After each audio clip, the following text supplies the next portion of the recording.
Honorable Prime Minister to reply the discussion.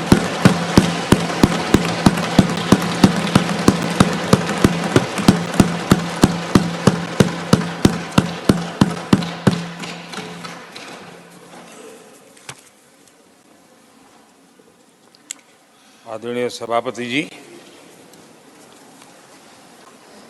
मैं यहाँ आदरणीय राष्ट्रपति जी के अभिभाषण की चर्चा में भागीदार बनने के लिए उपस्थित हुआ हूँ और मैं आदरणीय राष्ट्रपति जी के भाषण को मेरी तरफ से आदरपूर्वक धन्यवाद भी देता हूँ, अभिनंदन भी करता हूँ।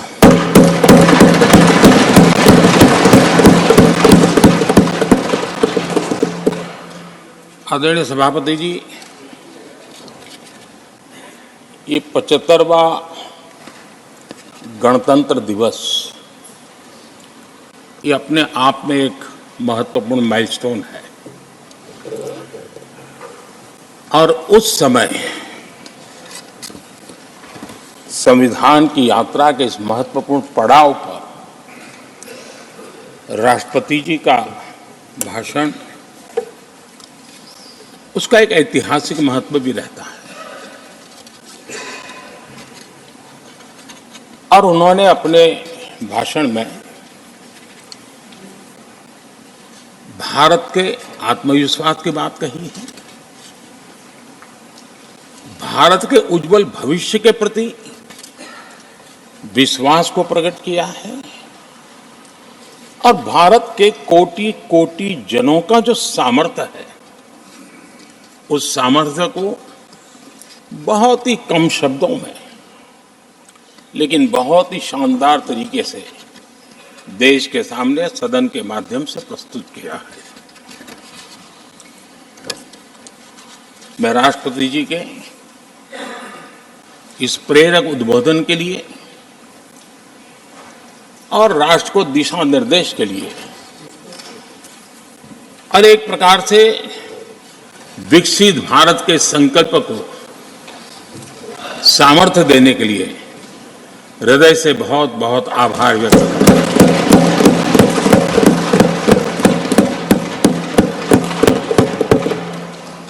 चर्चा के दरमियान अनेक मान्य सदस्यों ने अपने विचार रखे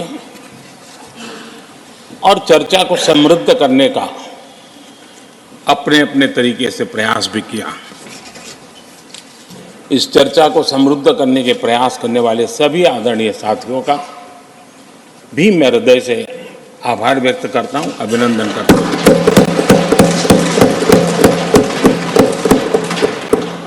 कुछ साथियों के लिए आलोचना करना, कड़वी बातें करना, ये उनकी मजबूरी थी, उनके प्रति भी मैं संवेदनाएं प्रकट करता हूं।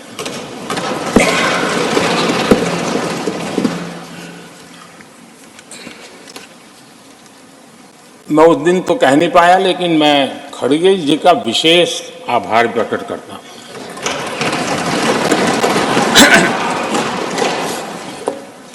बहुत ध्यान से सुन रहा था खड़गे जी उस दिन में और ऐसा आनंद आया, ऐसा आनंद आया, ऐसा बहुत कम मिलता है। लोकसभा में तो कभी कभी मिल जाता है, लेकिन आजकल वो दूसरी ड्यूटी पर है तो मनोरंजन कम मिलता है। लेकिन लोकसभा में मनोरंजन जो कमी हमें खल रही है, उस दिन आपने पूरी कर दी।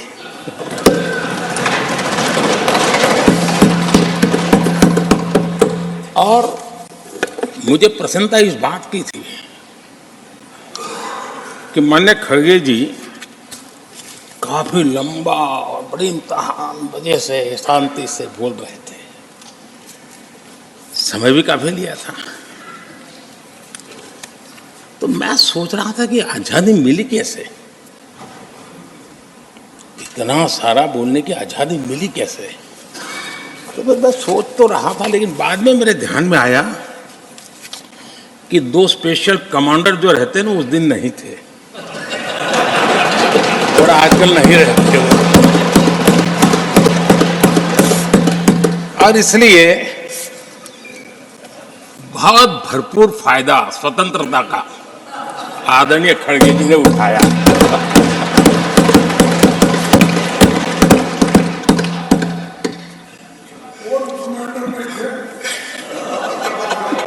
और मुझे लगता है कि उस दिन खड़गे जी ने सिनेमा का एक गाना सुना होगा, ऐसा मौका फिर कहां मिलेगा।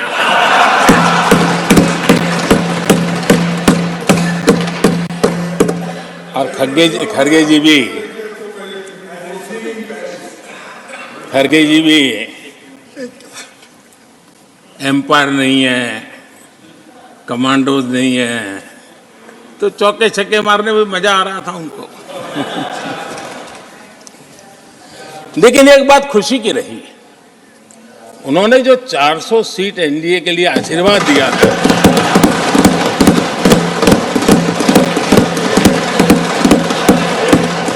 और मैं खड़गे जी के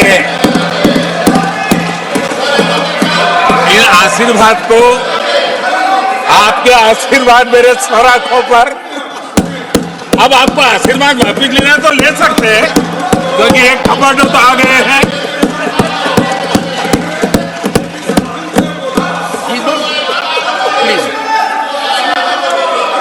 आदरणीय सभापति जी,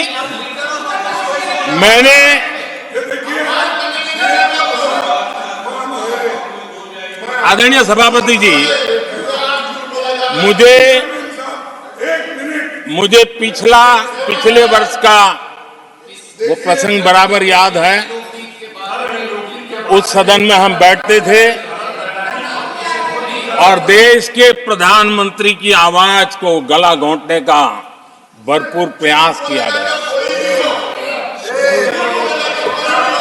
हम बड़े धैर्य के साथ, बड़ी नम्रता के साथ आपके एक एक शब्द को सुनते रहे, और आज भी आप न सुनने की तैयारी के साथ आए हैं।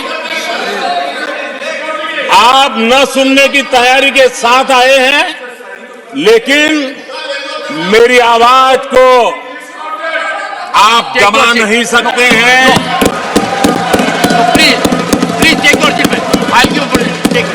देश की जनता ने इस आवाज को ताकत दी हुई है। देश की जनता के आशीर्वाद से आवाज निकल रही है, और इसलिए आपने पिछली बार, मैं भी इस बार पूरी तैयारी के साथ आया हूं। मैंने सोचा था कि उस वक्त कि शायद आप जैसे व्यक्ति सदन में आए हैं तो मर्यादाओं का पालन करेंगे, लेकिन 1.5-2 घंटे तक क्या जुल्म किया था आप लोगों ने मुझ पर, और उसके बाद भी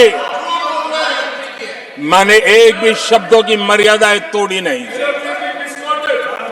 आदरणीय सभापति जी, मैंने भी एक प्रार्थना की है, और प्रार्थना तो कर सकते हैं, और मैं तो करता रहता हूं। पश्चिम बंगाल से आपको जो चैलेंज आई है,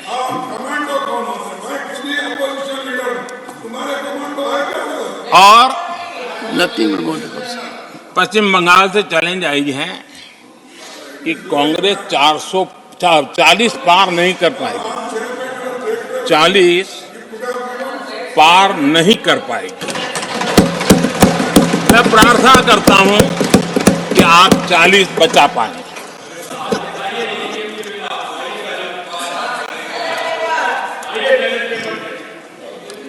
आदरणीय सभापति जी, हमको बहुत सुनाया गया है, और हमने सुना है। लोकतंत्र में आपका कहने का अधिकार है और हमारी सुनने की जिम्मेवारी है। और आज जो भी बातें हुई हैं उसको मुझे देश के सामने रखनी चाहिए, और इसलिए मैं प्रयास करूंगा। आदरणीय सभापति जी, ये जब सुनता हूं, उधर भी सुना इधर भी सुना, मेरा विश्वास पक्का हो गया है कि ये पार्टी सोच से भी आउटडेटेड हो गई है।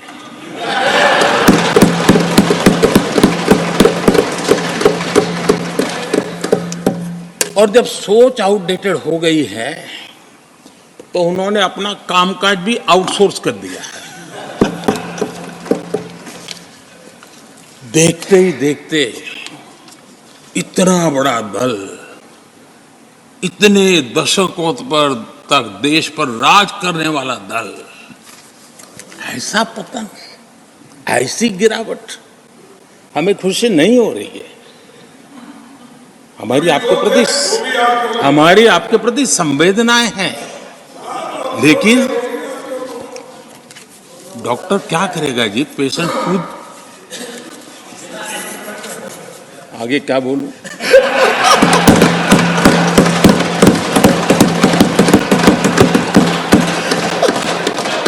आदरणीय सभापति जी, ये बात सही है कि आज बहुत बड़ी बड़ी बातें होती हैं, सुनने की ताकत भी खो चुके हैं, लेकिन मैं तो देश के सामने बात रखने के लिए जरूर कहूंगा, जिस कांग्रेस ने सत्ता के लालच में सरेआम लोकतंत्र का गला घोंट दिया था, जिस कांग्रेस ने दर्जनों बार लोकतांत्रिक तरीके से चुन करके आई सरकारों को रातों रात भंग कर दी थी,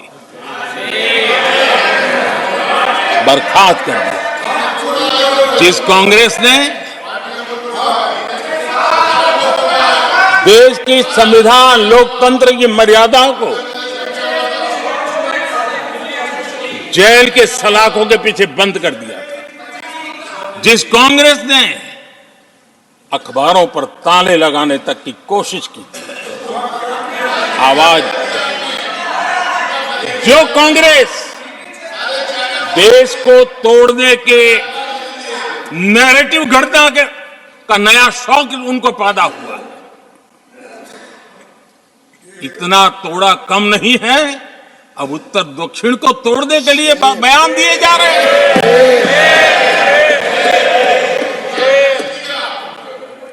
और ये कांग्रेस हमें लोकतंत्र और फेडरलिज्म उस पर प्रवचन दे रही है।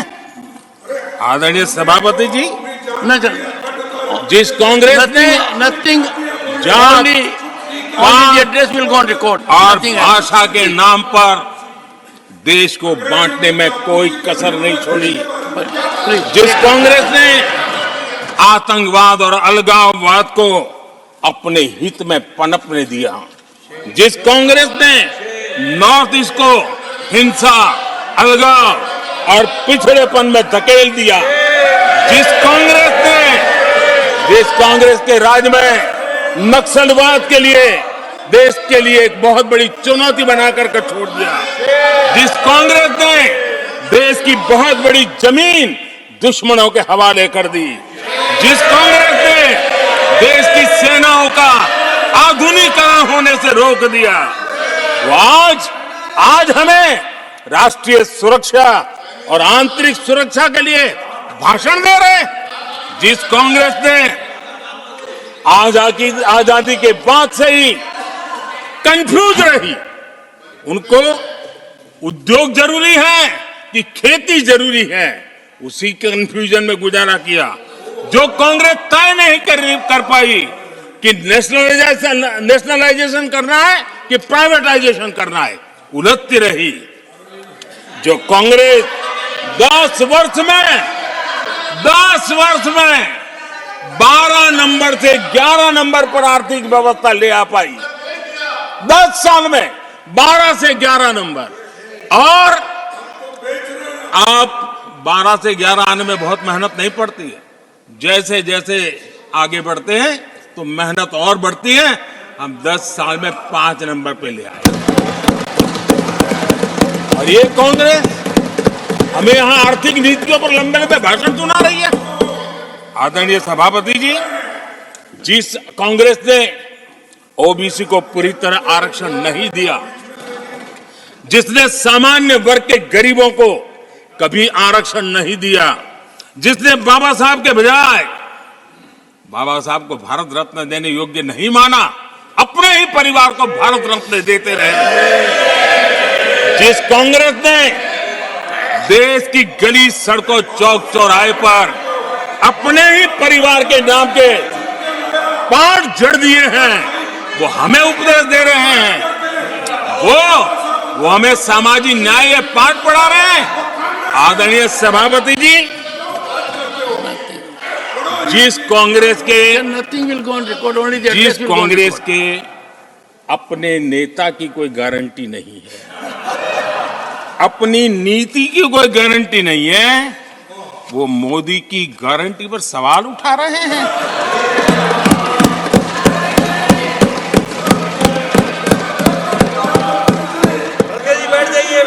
आदरणीय सभापति जी, आदरणीय सभापति जी, यहां एक शिकायत थी,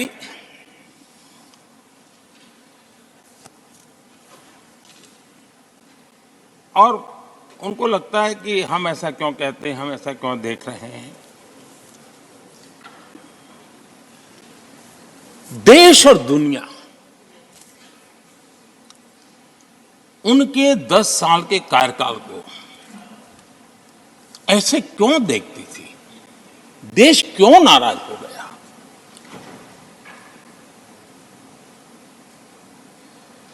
इतना गुस्सा देश को क्यों आया। आदरणीय सभापति जी, हमारे कहने से सब नहीं हुआ है, खुद के कर्मों के फल और अब तो सामने रहते हैं, वो कोई दूसरे जन्म में नहीं होते हैं, इसी जन्म में। आदरणीय सभापति जी, कुछ हम किसी को बुरा नहीं कहते, हमें क्यों बुरा कहना चाहिए। जब उन्हीं को लोगों ने बहुत कुछ कहा हो तो मुझे क्या कहने की जरूरत है। मैं एक वक्तव्य सदन के सामने रखना चाहता हूं। मैं पहला कोट पढ़ रहा हूं। सदस्यगण जानते हैं, ये कोटेशन है, सदस्यगण जानते हैं कि हमारी ग्रोथ धीमी हो गई है और फिस्कल डेफिसिट बढ़ गया है। महंगाई दर बीते 2 वर्षों से लगातार बढ़ रही है। करंट अकाउंट डेफिसिट हमारी उम्मीदों से कहीं अधिक हो चुका है। ये कोट मैंने पढ़ा, ये किसी भाजपा के नेता का कोट नहीं है, नहीं ये कोट मेरा है। आदरणीय सभापति जी, यूपीए सरकार के 10 साल पर तत्कालीन प्रधानमंत्री आदरणीय पीएम के रूप में रहे श्रीमान मनमोहन सिंह जी ने कहा था और खुद के कार्यकाल में कहा था। ये हालत थी, उन्होंने वर्णन किया था। आदरणीय सभापति जी, अब मैं दूसरा कोट पढ़ता हूं, देश में व्यापक गुस्सा है, पब्लिक ऑफिस के मिसयूज को लेकर भारी गुस्सा है। इंस्टीट्यूशंस का मिसयूज कैसे होता था, ये उस समय, ये भी मैंने नहीं करा, ये उस समय के प्रधानमंत्री पद पर डॉक्टर मनमोहन सिंह जी कह रहे थे। उस समय भ्रष्टाचार को लेकर पूरा देश सड़कों पर था, गली गली में आंदोलन चल रहे थे। अब मैं तीसरा कोट पढ़ूंगा।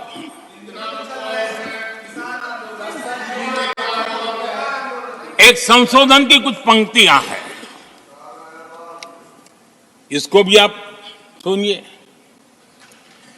टैक्स कलेक्शन में भ्रष्टाचार होता है। इसके लिए जीएसटी लाना चाहिए। राशन की योजना में लीकेज होती है, जिससे देश का गरीब सबसे अधिक पीड़ित है। इसको रोकने के लिए उपाय खोजने होंगे। सरकारी ठेके जैसे दिए जा रहे हैं, उस पर शक होता है। ये भी तत्कालीन प्रधानमंत्री आदरणीय मनमोहन सिंह जी ने कहा था, और उसके पहले और एक प्रधानमंत्री, उन्होंने ये कहा था कि दिल्ली से 1 रुपया जाता है 15 पैसा पहुंचता है। सुधार, बीमारी का पता था, सुधार करने की तैयारी नहीं थी। और आज बातें तो बड़ी बड़ी की जा रही है। कांग्रेस के 10 साल का इतिहास देखिए। फ्रेजाइल 5 इकोनॉमी में दुनिया में कहा जाता था, मैं नहीं, दुनिया कहती फ्रेजाइल 5, पॉलिसी पैरालिसिस, ये तो उनकी पहचान बन गई थी। और हमारे 10 वर्ष टॉप 5 इकोनॉमी वाले।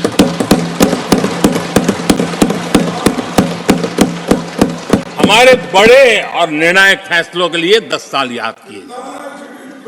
आदरणीय सभापति जी,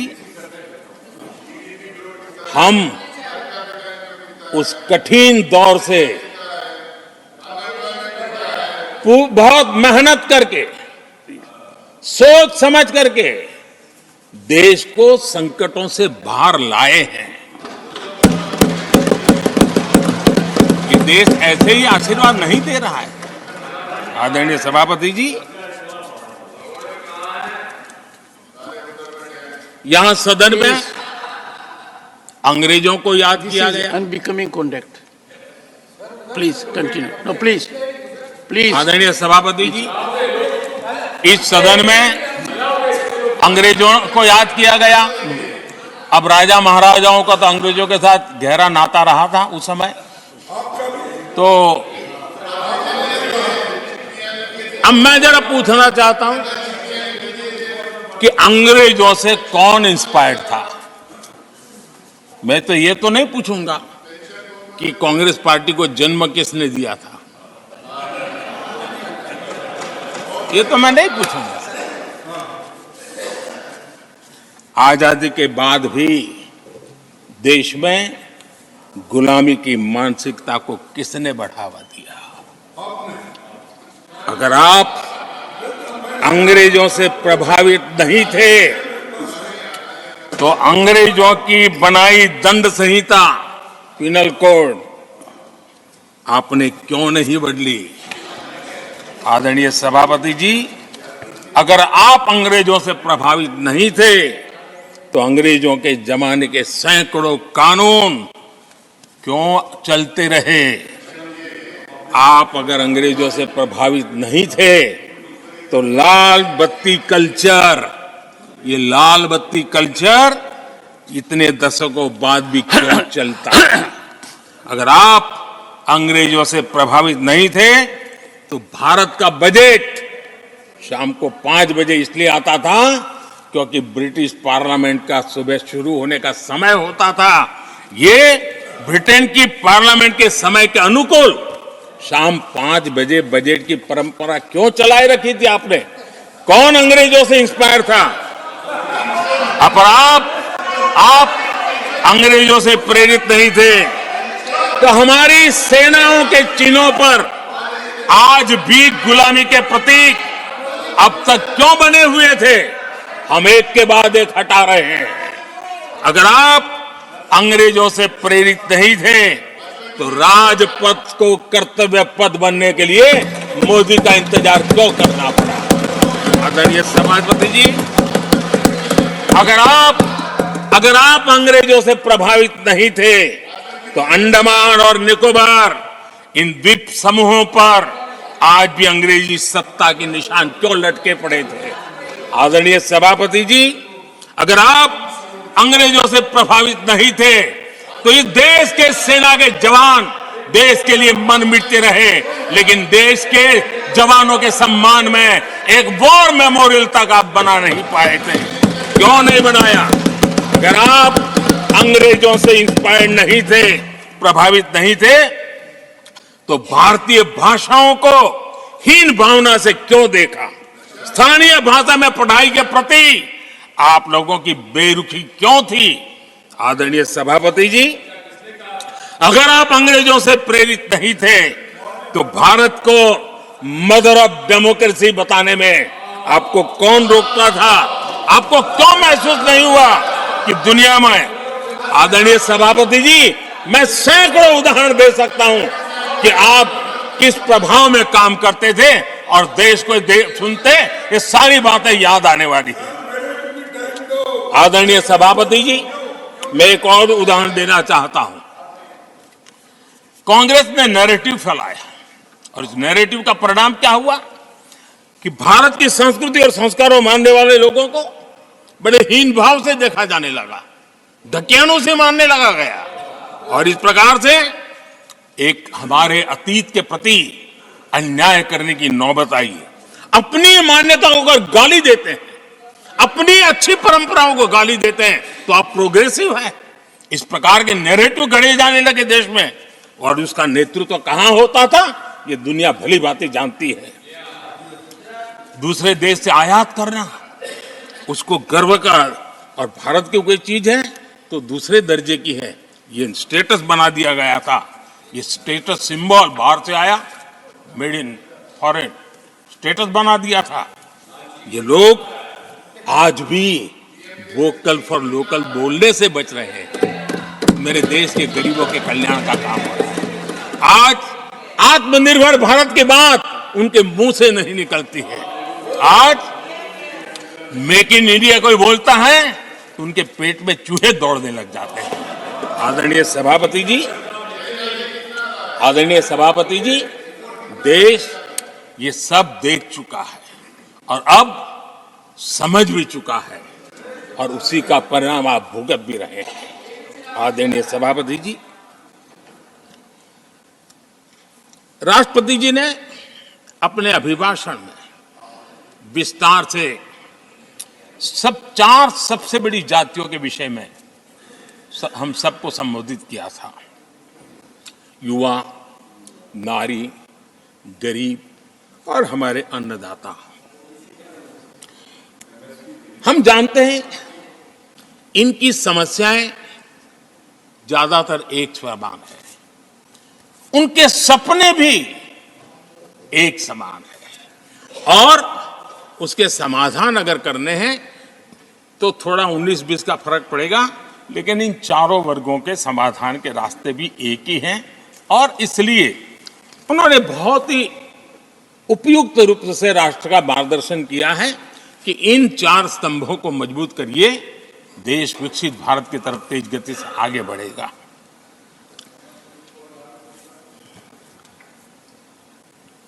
आदरणीय सभापति जी, अगर हम 21वीं सदी में हैं, हम विकसित भारत के सपने को इसी सदी में 2047 तक स्वीकार करना, सिद्ध करना चाहते हैं, तो 20वीं सदी की सोच नहीं चल सकती।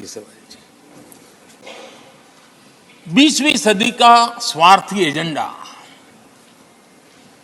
मैं और मेरा वाला जो खेल है ना, वो 21वीं सदी में देश को समृद्ध नहीं, विकसित भारत नहीं बना सकता है। कांग्रेस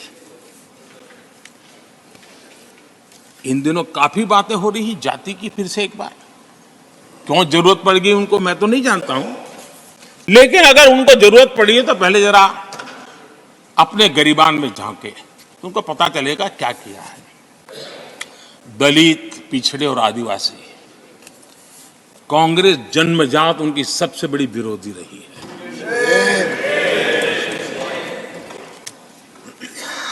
और मैं तो कभी कभी सोचता हूं, अगर बाबा साहब न होते ना, तो शायद कि एससी एसटी को आरक्षण मिलता कि नहीं मिलता, ये भी मेरे मन में सवाल उठता है। आदरणीय सभापति जी, और मैं ये कह रहा हूं, इसके पीछे मेरे पास प्रमाण है। इनकी सोच आज से नहीं, उस समय से ऐसी है।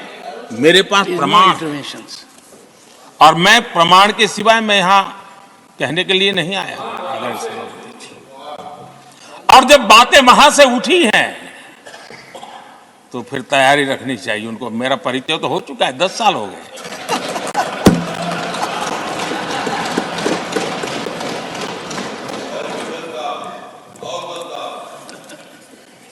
एक बार, और मैं आदरपूर्वक नेहरू जी को इन दिनों ज्यादा याद करता हूं, क्योंकि हमारे साथियों की अपेक्षा रहती है कि जरा उनको तो बोलो, कुछ तो बोल रहा थे। अब देखिए, एक बार नेहरू जी ने एक चिट्ठी लिखी थी, और ये चिट्ठी मुख्यमंत्रियों को लिखी थी। मैं उसका अनुवाद पढ़ रहा हूं। उन्होंने लिखा था, ये देश के प्रधानमंत्री पंडित नेहरू जी द्वारा उस समय के देश के मुख्यमंत्रियों को लिखी गई चिट्ठी है, ऑन रिकॉर्ड है। मैं अनुवाद पढ़ता हूं। मैं किसी भी आरक्षण को पसंद नहीं करता, और खासकर नौकरी में आरक्षण तो कतई नहीं। मैं ऐसे किसी भी कदम के खिलाफ हूं जो अकुशलता को बढ़ावा दे, जो दोयम दर्जे की तरफ ले जाए। ये पंडित नेहरू ने मुख्यमंत्रियों को लिखी हुई चिट्ठी है। और तब जाकर के मैं कहता हूं, ये जन्मजात इसके विरोधी है। नेहरू जी कहते थे, अगर एससी, एसटी, ओबीसी को नौकरियों में आरक्षण मिला तो सरकारी काम का स्तर गिर जाएगा। और आज जो आंकड़े गिनाते हैं ना कि इतने यहां है, इतने यहां है, उसका मूल यहां है, क्योंकि उस समय उन्होंने रोक दिया था, रिक्रूटमेंट ही मत करो। अगर उस समय सरकार में भर्ती हुई होती और वो प्रमोशन करते करते आगे बढ़ते तो आज यहां पर पहुंचते। सभापति जी, ये कोर्ट में पढ़ रहा हूं, आप वेरीफाई कर सकते हैं। मैं पंडित नेहरू का कोट पढ़ रहा हूं।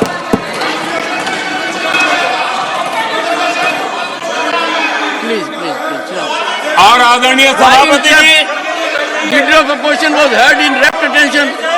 Are you setting this example? Leader of opposition was heard आदरणीय in rapt सभापति attention. Ji, Please sit down. Sit down. आप तो जानते हैं नेहरू जी ने जो कहा वो कांग्रेस के लिए हमेशा से पत्थर की लकीर होता है। नेहरू जी ने कहा मतलब पत्थर की लकीर उनके लिए। दिखावे के लिए आप कुछ भी कहें, लेकिन आपकी सोच ऐसे कई उदाहरणों से सिद्ध होती है।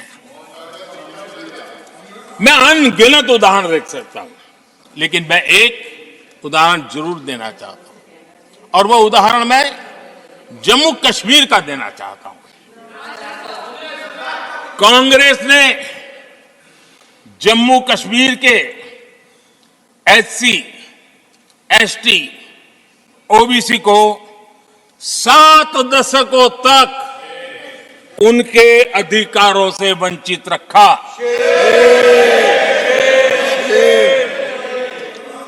आर्टिकल 370 में हम कितनी जीतेंगे उसकी बात अभी नहीं कर रहा हूं। आर्टिकल 370 को निरस्त किया, तब जाकर के इतने दशकों के बाद एसटी, एसटी, ओबीसी को वो अधिकार मिले जो देश के लोगों को बरसों से मिले हुए थे। इसको रोक के रखा था। जम्मू कश्मीर में फॉरेस्ट राइट्स एक्ट उनको प्राप्त नहीं था। जम्मू कश्मीर में प्रिवेंशन ऑफ एट्रोसिटी एक्ट नहीं था। ये हमने 370 हटाकर ये अधिकार उनको दिए।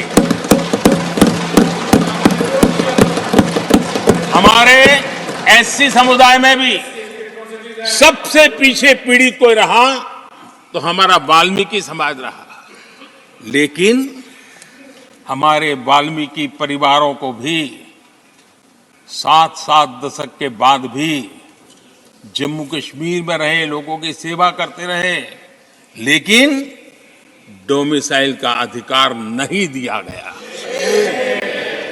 ये है। और मैं आज देश को भी अवगत करना चाहता हूं कि स्थानीय निकायों में, लोकल सेल्फ गवर्नमेंट्स में ओबीसी के आरक्षण का विधेयक भी कल 6 फरवरी को लोकसभा में भी पारित होगा।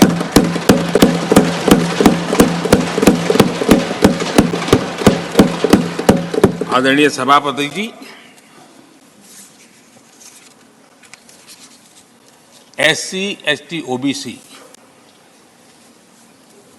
उनको बड़ी भागीदारी लेने में कांग्रेस और साथियों को हमेशा परेशानी रही है। बाबा साहब की राजनीति को, बाबा साहब के विचारों को खत्म करने के लिए कोई कसर उन्होंने छोड़ी नहीं है। वक्तव्य अवेलेबल है, चुनाव में क्या क्या बोला गया वो भी अवेलेबल है। इसको भारत रत्न भी देने की तैयारी नहीं थी, वो भी भाजपा के समर्थन से और सरकार बनी, तब बाबा साहब को भारत रत्न।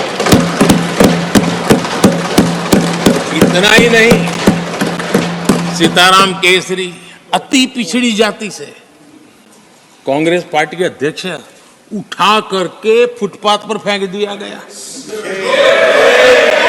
ओबीसी, वो वीडियो अवेलेबल है, वो देश ने देखा सीताराम केसरी के साथ क्या हुआ। और आदरणीय सभापति जी, इनके एक मार्गदर्शक अमेरिका में बैठे। सभापति जी, इनके एक मार्गदर्शक अमेरिका में बैठे। Sir, only the address will go on record. जो ओनली एड्रेस, नो। पिछले चुनाव में हुआ तो हुआ के लिए फेमस हो गए थे, और कांग्रेस इस परिवार के काफी करीबी है। उन्होंने अभी अभी संविधान निर्माता बाबा साहब आंबेडकर के उनके योगदान को छोटा करने का भरपूर प्रयास किया।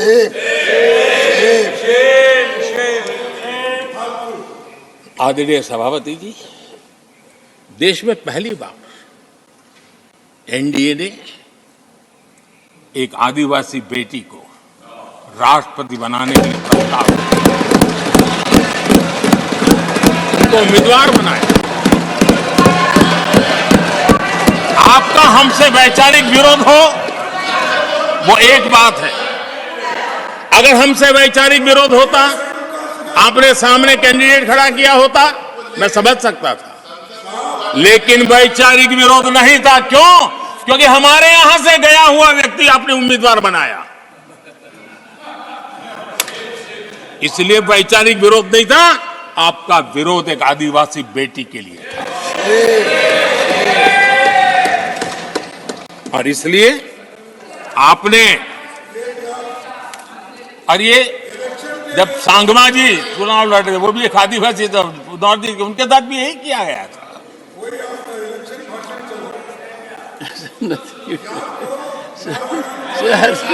और आज तक सभापति जी, राष्ट्रपति जी का अपमान करने की घटनाएं कम नहीं है, पहली बार इस देश में हुआ है। उनके जिम्मेवार लोगों के मुंह से ऐसी ऐसी बातें निकली है, शर्म से माथा झुक जाए।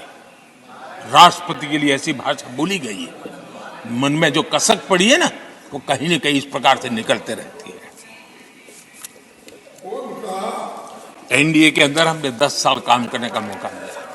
हमने पहले दलित को और अब आदिवासी को, हमने हमेशा हमारी प्राथमिकता क्या है सब परिचय दिया। आदरणीय सभापति जी, जब हम हमारी सरकार के परफॉर्मेंस की बात करता हूं, एनडीए की जो गरीब कल्याण की नीतियों की बातें करता हूं, थोड़ा सा अगर उस समाज को निकट से जानते हो, आखिर कौन समाज है लाभार्थी, कौन लोग हैं?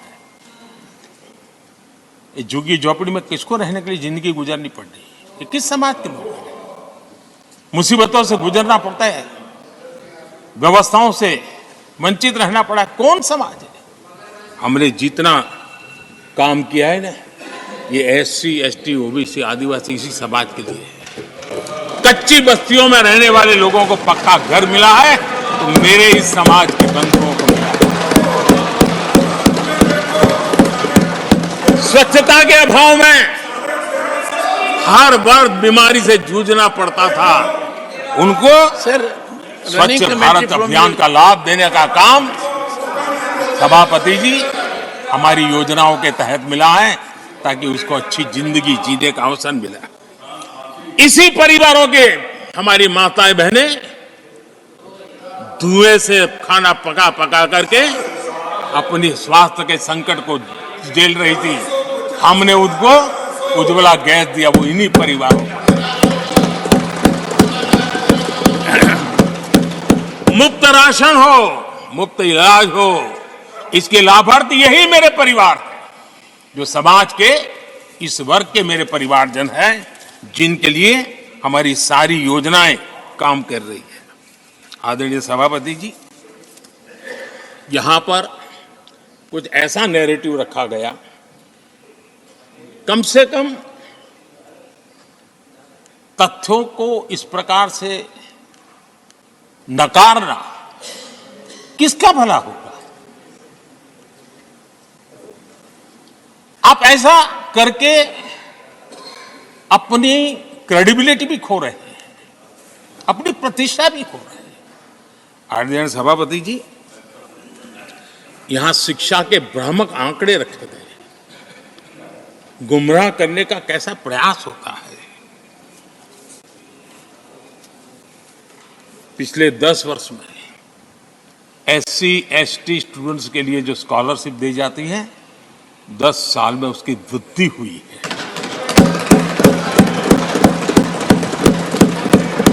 इन 10 वर्षों में स्कूलों में, हायर एजुकेशन में नामांकन की संख्या भी बहुत बढ़ी है और ड्रॉप आउट बहुत तेजी से कम हुआ है। आदरणीय सभापति जी,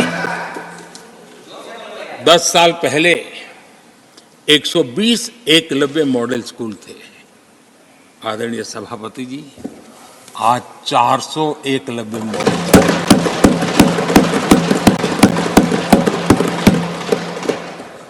आप इन चीजों को क्यों नकारते हैं, क्यों ऐसा करते हैं, मुझे समझ नहीं आता। सभापति जी, पहले एक सेंट्रल ट्राइबल यूनिवर्सिटी थी, आज 2 सेंट्रल ट्राइबल यूनिवर्सिटीज हैं।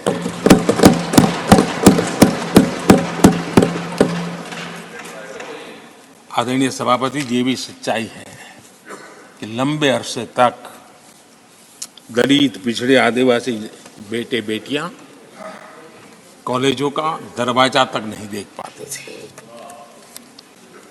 मुझे याद है, मैं गुजरात में जब सीएम बना तो मेरे लिए चौंकाने वाला एनालिसिस मेरे सामने आया। गुजरात में उमरगांव से अंबाजीपुरा बेल्ट आदिवासी बहुल क्षेत्र है। हमारे दिग्विजय जी के एक दामाद भी उसी इलाके में है। उस पूरे इलाके में साइंस स्ट्रीम की एक भी स्कूल नहीं थी। मैं जब वहां गया, अब उस इलाके में मेरे आदिवासी बच्चों के लिए साइंस स्ट्रीम की स्कूल नहीं होगी तो इंजीनियरिंग, डॉक्टरी का तो सवाल ही कहां उठता है। ऐसी मिनिमम चीजें और यहां पर क्या भाषण दे रहे हैं जी आदरणीय सभापति जी।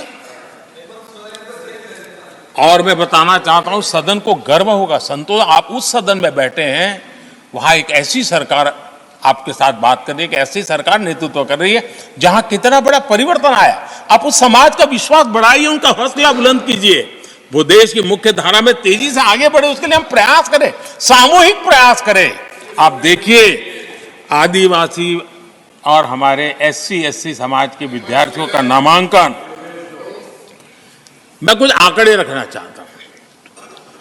उच्च शिक्षा में SC विद्यार्थियों का नामांकन 44% बढ़ा है।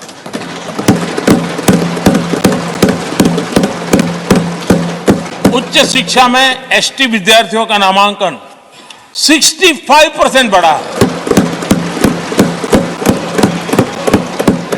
हायर एजुकेशन में OBC समाज के विद्यार्थियों का नामांकन में 45% बढ़ोतरी। और पिछड़े, आदिवासी, वंचित उन परिवार के बच्चे हायर एजुकेशन में जाएंगे, डॉक्टर बनेंगे, इंजीनियर बनेंगे, उस समाज के अंदर एक नया वातावरण पैदा होगा। और उस दिशा में हमारी कोशिश यही है कि मूलभूत समस्याओं का समाधान करने के लिए थोड़ा समय लगे, लेकिन मजबूती से काम करें। और इसलिए हमने एजुकेशन पर इस प्रकार से बल दे के काम किया है। कृपा करके, जानकारियों का अभाव है तो कहीं हम जानकारियां दे देंगे, लेकिन ऐसे नैरेटिव मत बनाइए ताकि आपकी प्रतिष्ठा भी कम हो, आपके शब्द की ताकत खत्म हो जाए। आप पर दया आ जाती है कभी कभी।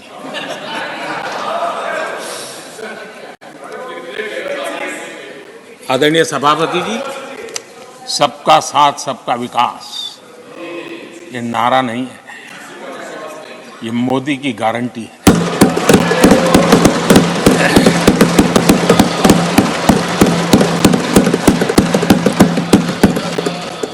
और जब इतने सारे काम करते हैं, मुझे किसी ने एक कविता लिख करके भेजी थी, कविता तो बड़ी लंबी है, तो उसमें एक वाक्य है, मोदी की गारंटी का दौर है, मोदी की गारंटी का दौर है, नए भारत की भोर, नए भारत की भोर, आउट ऑफ वारंटी चल रही दुकानें, आउट ऑफ वारंटी चल रही दुकानें, खोजे अपनी ठोर।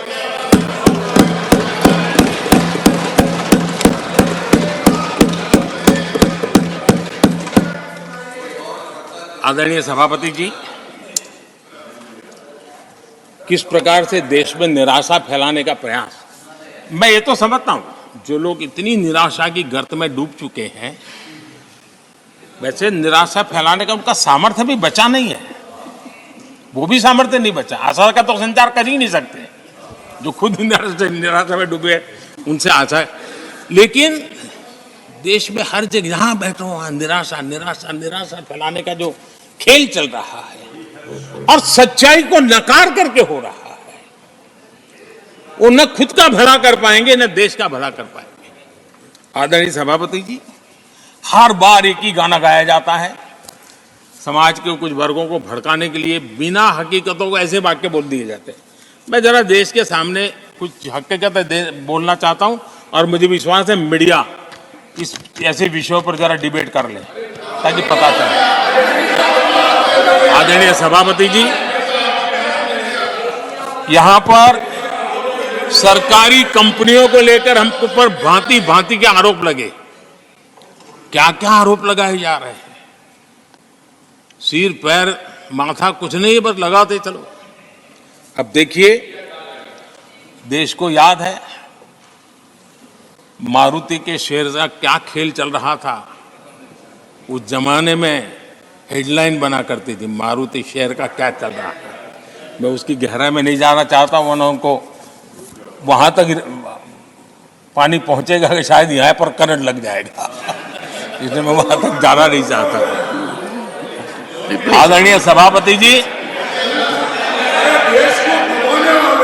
आदरणीय सभापति जी, देश को सर देश को जानना जरूरी है। आदरणीय सभापति जी, मैं तो आजाद भारत में पैदा हुआ हूं, मेरे विचार भी आजाद है और मेरे सपने भी आजाद हैं। जो गुलामी की मानसिकता को जीने वाले हैं उसके बाद और कोई चीजें नहीं है, वही पुराने कागज लेकर के घूमते रहते हैं। आदरणीय सभापति जी, कांग्रेस ने कहा कि हमने पीएसयू बेच दिए, पीएसयू डुबो दिए, बाती बाती की बातें यहां सुन और वरिष्ठ लोगों के मुंह से सुन रहा था। याद कीजिए, बीएसएनएल, एमटीएनएल को बर्बाद करने वाले कौन थे? वो कौन सा कालखंड था जब बीएसएनएल, एमटीएनएल बर्बाद हो चुके? जरा याद कीजिए, एचएएल, उसकी दुर्दशा क्या करके रखी थी, बर्बादी। और जाकर के गेट पर भाषण देकर के 2019 का चुनाव लड़ने का एजेंडा तय होता था एचएएल के नाम पर। जिन्होंने एचएएल को तबाह कर दिया था वो एचएएल के गेट पर जाकर के भाषण झाड़ रहे थे। आदरणीय सभापति जी, एयर इंडिया को किसने तबाह कर दिया, किसने बर्बाद कर दिया? यह हालत कौन लाया था? कांग्रेस पार्टी और यूपीए ये 10 साल की उनकी बर्बादी से मुंह नहीं मोड़ सकते। देश भली भांति जानता है। और अब मैं हमारे कार्यकाल के जरा सफलता की बात बताना चाहता हूं। आदरणीय सभापति जी, आज जिस बीएसएनएल को आपने तबाह करके छोड़ा था ना, वो बीएसएनएल आज made in India 4G, 5G उस तरफ आगे बढ़ रहा है और दुनिया का ध्यान आकर्षित कर रहा है। आदरणीय सभापति जी, एचएएल के लिए इतने भ्रम फैलाए, आज रिकॉर्ड मैन्युफैक्चरिंग एचएएल दे कर रहा है, रिकॉर्ड रेवेन्यू जनरेट कर रहा है एचएएल, जिसको लेकर के इतने जो होले चलाए। और कर्नाटका में एशिया की सबसे बड़ी हेलीकॉप्टर बनाने वाली कंपनी एचएएल बन गई। कहां छोड़ा था, कहां जाके लगाया, हमने पहुंचाया। आदरणीय सभापति जी, एक कमांडो जहां नहीं है, एलआईसी को लेकर भी पता नहीं कैसे कैसे बड़े विद्वत्तापूर्ण बयान देते थे। एलआईसी का ऐसा हो गया, एलआईसी का वैसा हो गया, एलआईसी का यूं हो गया। जितनी गलत बातें एलआईसी को लिए बोलनी चाहिए बोली, और तरीका यही है, किसी को बर्बाद करने अफवाह फैलाओ, झूठ फैलाओ, भ्रम फैलाओ। और टेक्निक वही है, गांवों में किसी का बड़ा बंगलो हो, लेने का मन करता हो, लेकिन हाथ ना लगता हो तो फिर हवा फैला देते। ये भूतिया बंगला है, यहां जो जाता है ऐसी हवा फैला देते, कोई लेता नहीं, फिर पैदा करके लपक लेते। एलआईसी क्या क्या चलाया। आदरणीय सभापति जी, मैं सीना तान करके सुनाना चाहता हूं, आंखें ऊंची करके सुनाया चाहता हूं, आज एलआईसी के शेयर रिकॉर्ड स्तर पर ट्रेड हो रहे हैं। क्यों? आदरणीय सभापति जी, अब प्रचार किया जा रहा है पीएसयू बंद हो गए, पीएसयू बंद हो गए। अब उनको तो याद भी नहीं होगा क्या है, बस किसी ने पकड़ा दिया, बोलो बोलो। 2014 में देश में 234 पीएसयू थे, 234 2000 उनके यूपीए के 10 साल के कालखंड में। अब 14 में जब उन्होंने छोड़ा 234 आज 254 है। 234 थे, आज 254 है। अब भाई कोई कौन सा अरिथमेटिक वो जानते हैं, बेच दिए, अब बेचने के बाद 250 हो गया। क्या क्या कर रहे हो आप लोग? आदरणीय सभापति जी, आज अधिकतर पीएसयू रिकॉर्ड रिटर्न दे रहे हैं और इन्वेस्टर्स का भरोसा पीएसयू की तरफ बढ़ रहा है। जो छोटा सा भी शेयर बाजार जानते हैं, इनको समझ आता है। नहीं समझता है तो किसी को पूछो। आप सभापति जी देखिए, बीएसई पीएसयू इंडेक्स में बीते 1 वर्ष के दौरान लगभग 2 गुनी उछाल हुई है। आदरणीय सभापति जी, 10 साल पहले, यानी 2014, 4 से 14 के बीच की बात करता हूं, पीएसयू का नेट प्रॉफिट करीब करीब 1.25 लाख करोड़ था और इस 10 वर्ष में पीएसयू का नेट प्रॉफिट 2.5 लाख करोड़ है।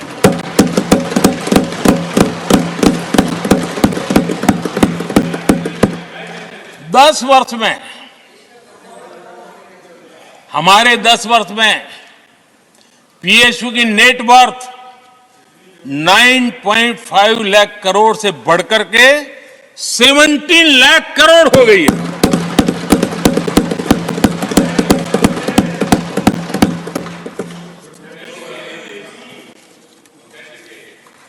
आदरणीय सभापति जी, इनका हाथ जहां भी लगता है ना, उसका डूबना तय हो जाता है और उससे यही दशा करके उन्होंने छोड़ी थी। हम मेहनत करके इतनी बाहर लाए, इतनी प्रतिष्ठा बढ़ी है। आपको खुशी होनी चाहिए, भ्रम मत फैलाइए, बाजार में हवा ऐसी न फैलाइए कि देश के सामान्य निवेशक के मन को उलझन में आ जाए। ऐसा काम आप नहीं कर सकते। आदरणीय सभापति जी, इन लोगों की मर्यादा इतनी है, अब इन्होंने अपने युवराज को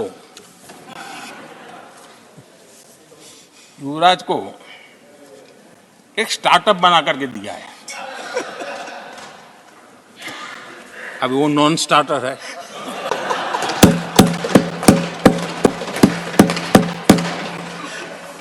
न तो वो लिफ्ट हो रहा है, न वो लॉन्च हो रहा है।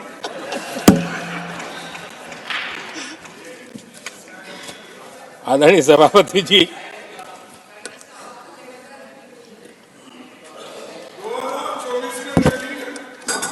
आप पिछली बार भी इतनी शांति से रहे हो तो कितना मजा आता।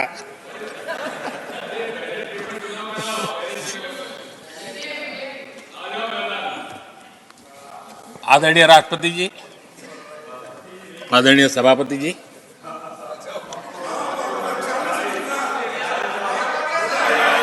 बधाई हो, बधाई हो, बधाई हो, सबको बधाई हो। आदरणीय सभापति जी, मेरा सौभाग्य रहा कि मुझे लंबे समय तक एक राज्य के मुख्यमंत्री के नाते देश की और जनता की सेवा करने का अवसर मिला और इसलिए मैं रीजनल एस्पिरेशंस को बहुत भली भांति समझता हूं, क्योंकि मैं उस प्रोसेस से निकला हूं। जैसे हमारे यहाँ दिग्विजय जी, उनको भली भांति सहज समझ आता है भी एक राज्य के लिए क्या होता है। हम लोग उसी दुनिया से निकल करके आए हैं, तो हमें अनुभव है, पता है। शरद राव जी को है, तो ऐसे कुछ लोग हैं यहाँ जिनको ये सारी चीज़ों का पता है। देवगढ़ा साहब है, तो इन लोगों के इन सारी चीज़ों का पता है, तो हम इसका महात्मा ही समझते हैं। हमें कोई किताबों में नहीं पढ़ना पड़ता है, हम अनुभव कर करके आए हैं। और ये भी सच्चाई है साहब, 10 साल यूपीए की पूरी शक्ति गुजरात को क्या कुछ न करने में लगी हुई थी, आप कल्पना नहीं कर सकते। लेकिन मैं आंसू नहीं बहाता, मैं रोने की मेरी आदत नहीं है जी। लेकिन तब भी उतने संकटों के बावजूद भी, उतने जुल्म के बाद भी, हर प्रकार की मुसीबतों को झेलते हुए भी, मेरी तो मुसीबत ऐसी थी कि यहाँ किसी मिनिस्टर से मुझे अपॉइंटमेंट नहीं मिलती थी। वो कहते थे, भाई आप जानते हो मेरी तो दोस्ती है, मैं फोन पे बात कर लूंगा, लेकिन कहीं फोटो वोटो निकल गए, ये डर रहता था। यहाँ मंत्रियों का डर ऐसा था। अब खैर उनकी मुसीबतें मैं समझ सकता हूं। मेरे यहाँ एक बार बहुत प्राकृतिक आपदा आई। मैंने उस समय प्रधानमंत्री जी को बड़ा रिक्वेस्ट किया कि आप आइए, एक बार जरा देख लीजिए। उनका कार्यक्रम बना, फिर साहब एक एडवाइजरी कमेटी बनी थी ना, शायद वहां से हुक्म आया, तो कोई हेलीकॉप्टर से हवाई निरीक्षण करे वो तो मैं समझ सकता हूं। साहब वो कार्यक्रम बदल करके साउथ में किस राज्य में गए तो मुझे याद नहीं रहा आज, और बोले हम हवाई जहाज से ऊपर से देख लेंगे, हम गुजरात में नहीं आएंगे। मैं सूरत पहुंचा हुआ था, वो आने वाले थे, मैं जानता हूं आखिर में क्या हुआ होगा। तो आप कल्पना कर सकते हैं साहब, प्राकृतिक आपदा में भी मैंने ऐसी मुसीबतों को झेला है, लेकिन उसके बावजूद भी उस समय भी मेरा मंत्र था, आज भी मेरा मंत्र है कि देश के विकास के लिए राज्य का विकास, भारत के विकास के लिए गुजरात का विकास, और हम सबको इसी रास्ते पर चलना चाहिए। हम राज्यों का विकास से ही राष्ट्र का विकास कर पाएंगे। इस पे कोई विवाद नहीं हो सकता है, कोई विवाद नहीं हो सकता है। और मैं आपको विश्वास देता हूं सभापति जी, राज्य अगर एक कदम चलता है तो 2 कदम चलने की ताकत देने के लिए मैं तैयार हूं।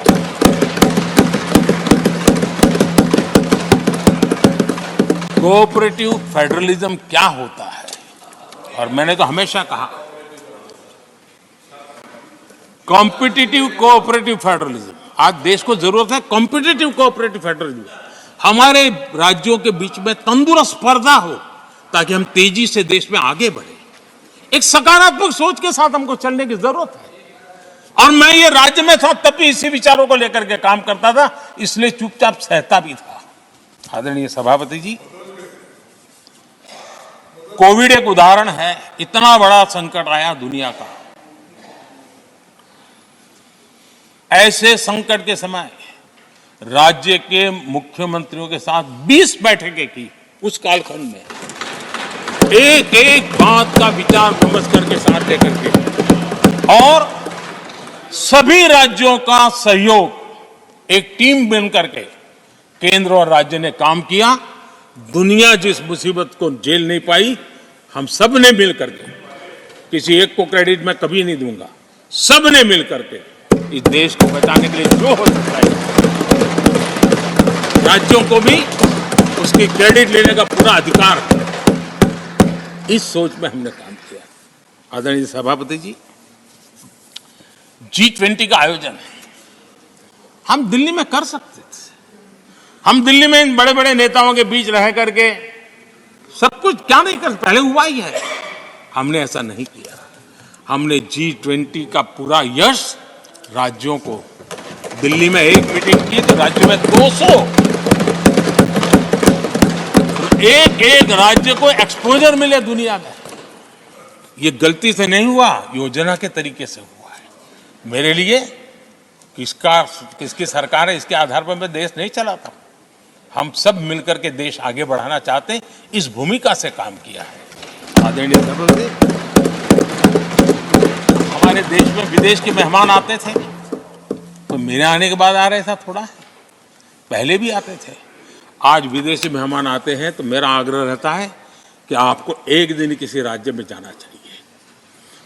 मैं उनको लेते के जाता हूं राज्यों में, ताकि उनको पता चले कि मेरा देश यानी दिल्ली नहीं है, मेरा देश चेन्नई में भी है, मेरा देश बेंगलुरु में भी है, मेरा देश हैदराबाद में भी है, मेरा देश पुरी में भी है, भुवनेश्वर में भी है, मेरा देश कलकत्ता में भी है, मेरा देश गुवाहाटी में भी है। पूरे दुनिया को मेरे देश के हर कोने का एक्सपोजर मिले, इसके लिए हम कोशिश करते हैं। वहां की सरकार का सहयोग असहयोग इसके तराजू पर नहीं तोड़ते। एक एक ईमानदारी से इस देश के भविष्य के लिए पूरे विश्व मेरे भारत को जाने, इसके लिए हम इस प्रयास करते हैं। और मैं अभी भी 26 जनवरी को इतना बड़ा काम रहता है, सबको मालूम है। उसके बाद भी मैं 25 तारीख को फ्रांस के राष्ट्रपति को राजस्थान की गलियों में घुमा रहा था। मैं दुनिया को पता चले कि मेरा राजस्थान ऐसा है।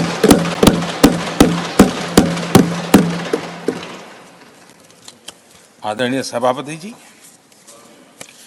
हमने एक बहुत बड़ा कार्यक्रम लिया जिसकी विश्व में एक मॉडल के रूप में चर्चा हो रही है, एस्पिरेशनल डिस्ट्रिक्ट। एस्पिरेशनल डिस्ट्रिक्ट की जो सफलता है ना, उसमें 80% भूमिका मेरे राज्यों के सहयोग की है।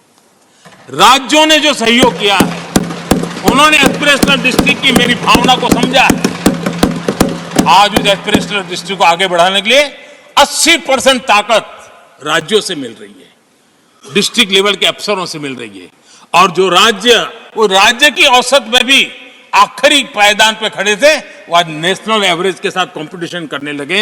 ये डिस्ट्रिक्ट कभी पिछड़ी डिस्ट्रिक्ट मानी जाती थी। ये सबका सहयोग से हो रहा है। और इसलिए हमारे कार्यक्रमों की रचना ही सबको साथ लेकर के चलने की है और मिल करके देश के भविष्य को बनाने की है। आज देश का हर कोना, हर परिवार विकास के फल प्राप्त करे, ये हम सबका दायित्व है और हम उसी दिशा में जाना चाहते हैं। हम हर राज्य को उसका पूरा हक भी देना चाहते हैं। लेकिन मैं आज एक अहम मुद्दे पर मेरी पीड़ा व्यक्त करना चाहूंगा। आदरणीय सभापति जी, एक राष्ट्र हमारे लिए सिर्फ जमीन का टुकड़ा नहीं है, हम सबके लिए एक इकाई ऐसी है जो प्रेरणा देने वाली इकाई है। जैसे शरीर होता है, शरीर में जैसे अंगांगी भाव होता है, अगर पैर में कांटा लगे तो पैर ये नहीं कहता है, हाथ कभी नहीं सोचता है कि मुझे क्या, पैर को कांटा लगा है, पैर पैर का काम करेगा। पल भर में हाथ पैर के पास पहुंच जाता है, कांटा निकालता है। कांटा पैर को लगता है, आंख ये नहीं कहती कि आंसू मैं क्यों बहाऊं, आंसू आंख से निकलते हैं। हिंदुस्तान के किसी भी कोने में दर्द हो तो पीड़ा सबको होनी चाहिए। अगर देश का एक कोना, अगर शरीर का एक अंग अगर काम नहीं करता है तो पूरा शरीर अपंग माना जाता है। शरीर जिस प्रकार से, अगर देश का भी कोई कोना, देश का कोई क्षेत्र विकास से वंचित रह जाएगा तो देश विकसित नहीं हो सकता है। और इसलिए हमें भारत को एक अंगांगी भाव से देखना होना चाहिए, उसको टुकड़ों में नहीं देखना चाहिए। जिस प्रकार से हिंदी और भाषा बोली जा रही है, देश को तोड़ने के लिए, राजनीतिक स्वार्थ के लिए नए नैरेटिव गढ़े जा रहे हैं। एक पूरी सरकार मैदान में उतर करके भाषा गढ़ रही है। इससे बड़ा देश का दुर्भाग्य क्या हो सकता है? आप मुझे बताइए, झारखंड का कोई आदिवासी बच्चा अगर ओलंपिक के खेल के अंदर जाकर के मेडल लेकर आएगा तो क्या हम ये सोचते हैं कि तो झारखंड का बच्चा है? पूरा देश कहता है हमारा देश है। जब एक झारखंड का बच्चे में प्रतिभा देखते हैं और देश हजारों करोड़ रुपया, हजारों लाखों रुपया खर्च करके उसको अच्छे कोचिंग के लिए दुनिया के किसी देश में भेजता है, तो हम ये सोचेंगे कि खर्चा झारखंड के लिए हो रहा है, क्या देश के लिए नहीं हो रहा है? हम क्या करने लगे हैं, क्या भाषा बोलने लगे? इस देश का गौरव, हमारे यहां वैक्सीन, देश के करोड़ों लोगों को वैक्सीन का, हम ये कहेंगे वैक्सीन तो उस कोने में बनी थी इसलिए हक उनका है, देश को नहीं मिल सकती? कैसा सोच सकते हैं? क्या वैक्सीन उस शहर में बनी थी इसलिए देश के और भागों को इसका लाभ नहीं मिलेगा? ये सोचेंगे क्या?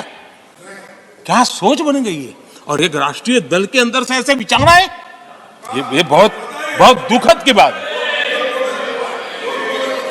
मैं पूछना चाहता हूं आदरणीय सभापति जी, क्या अगर हिमालय कल कहना शुरू कर दें, हिमालय कल बोलना शुरू कर दें कि नदियां मेरे यहां से बहती हैं, मैं तुम्हें पानी नहीं देने दूंगा, पानी का अधिकार मेरा है, देश का क्या होगा?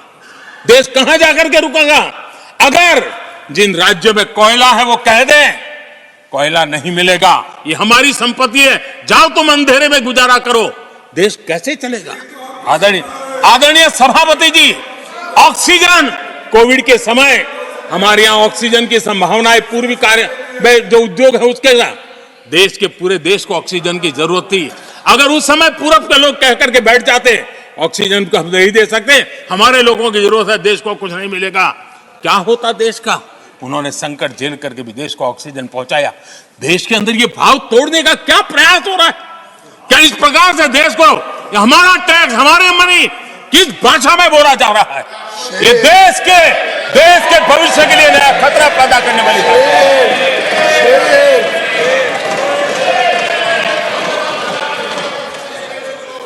देश को तोड़ने के लिए नए नए नैरेटिव खोजना बंद कर दीजिए। देश को आगे बढ़ना है, देश को एक साथ लेकर के चलने का प्रयास कीजिए। आदरणीय सभापति जी, पिछले 10 वर्ष नीति और निर्माण के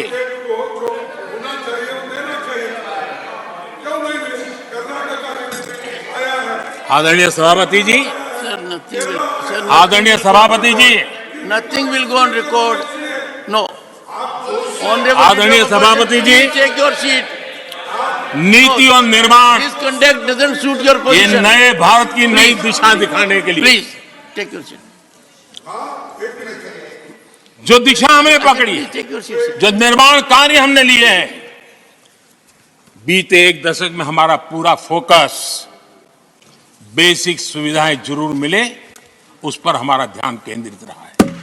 आदरणीय सभापति जी, हर परिवार का जीवन स्तर ऊपर उठे, उसके जीवन में ईज ऑफ लिविंग बढ़े, अब समय की मांग है उसकी क्वालिटी ऑफ लाइफ में हम कैसे सुधार लाए।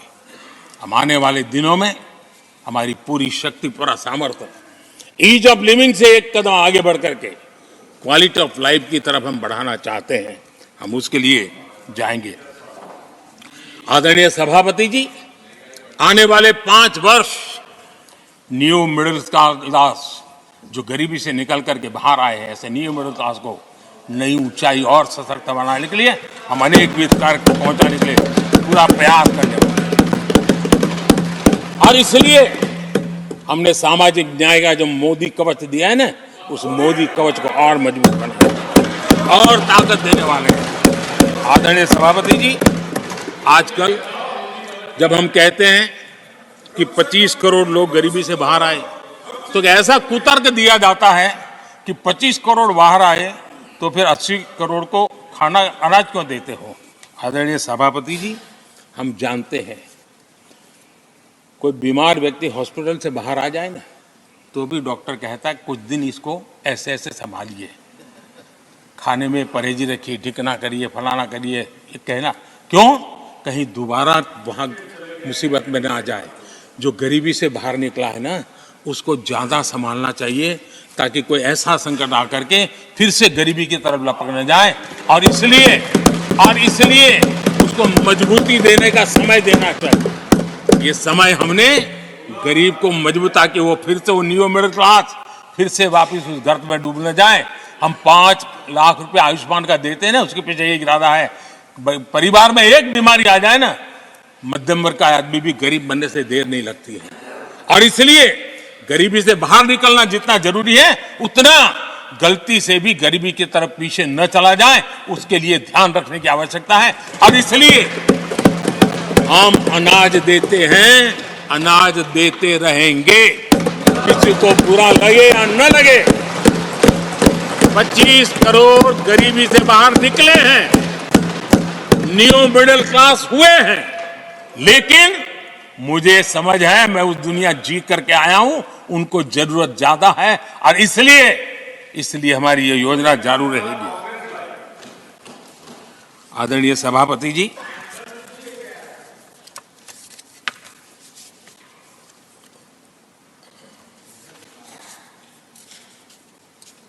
देश जानता है आदरणीय सभापति जी, और इसीलिए मैंने गारंटी दी है।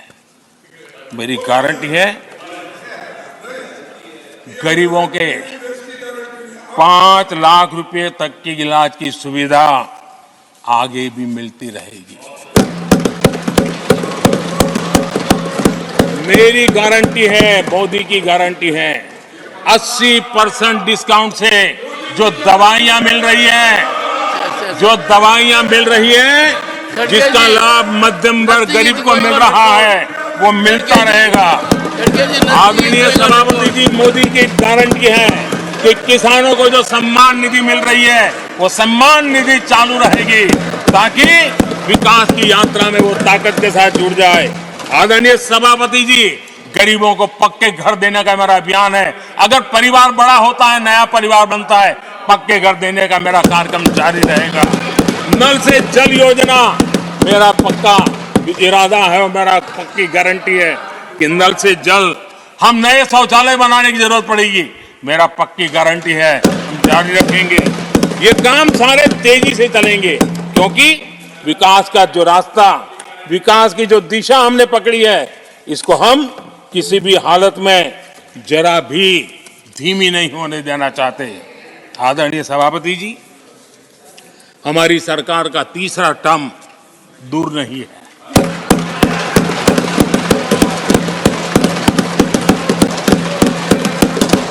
कुछ लोग इसे मोदी 3.0 कहते हैं। मोदी 3.0 विकसित भारत की नींव को मजबूत करने के लिए पूरी शक्ति लगा देंगे। आदरणीय सभापति जी, अगले 5 साल में भारत में डॉक्टरी की संख्या पहले की तुलना में अनेक गुना बढ़ेगी। मेडिकल कॉलेजों की संख्या बढ़ेगी। इस देश में इलाज बहुत सस्ता और सुलभ हो जाएगा। आदरणीय सभापति जी, अगले 5 साल में हर गरीब के घर में नल से जल का कनेक्शन होगा। आदरणीय सभापति जी, आने वाले 5 साल में उन गरीब को पीएम आवास जो देने हैं, एक भी वंचित नहीं रहे, इसका पक्का ख्याल रखा जाएगा। अगले 5 साल सोलर पावर से बिजली बिल जीरो, देश के कितने नागरिकों, करोड़ों नागरिकों को बिजली बिल जीरो। और ठीक अगर आयोजन करेंगे तो अपने घर पर बिजली बना करके बेच करके कमाई कर पाएंगे। ये अगले 5 साल का कार्यक्रम है। आदरणीय सभापति जी, अगले 5 साल देश में पाइप से गैस के कनेक्शन, पूरे देश में नेटवर्क बनाने का भरपूर प्रयास किया जाएगा। सभापति जी, आने वाले 5 साल हमारी युवा शक्ति का दम पूरी दुनिया देखेगी। आप देखना आदरणीय सभापति जी, हमारे युवा स्टार्टअप्स, युवाओं के यूनिकॉर्न, इसकी संख्या लाखों में होने वाली है। और इतना ही नहीं, टियर 2, टियर 3 सिटी नए स्टार्टअप से उसकी एक नई पहचान के साथ उभरने वाला है। ये मैं 5 साल का चित्र मेरे सामने देख रहा हूं। आदरणीय सभापति जी, रिसर्च फंडिंग, उसकी वृद्धि का प्रभाव आप देखना।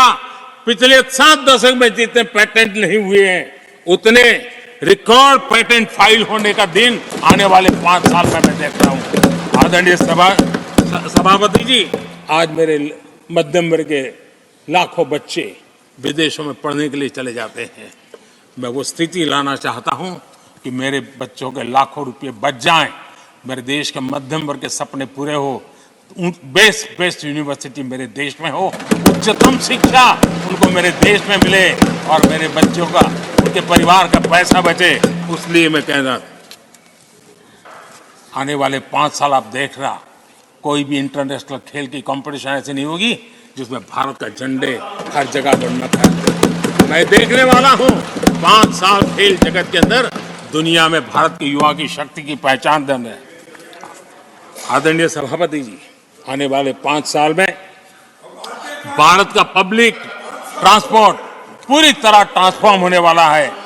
अगले 5 साल में गरीब और मिडिल क्लास को तेल और शानदार यात्रा की सुविधाएं बहुत आसानी से मिलने वाली है, तेज मिलने वाली है, पूरी ताकत से व्यवस्था होने वाली है।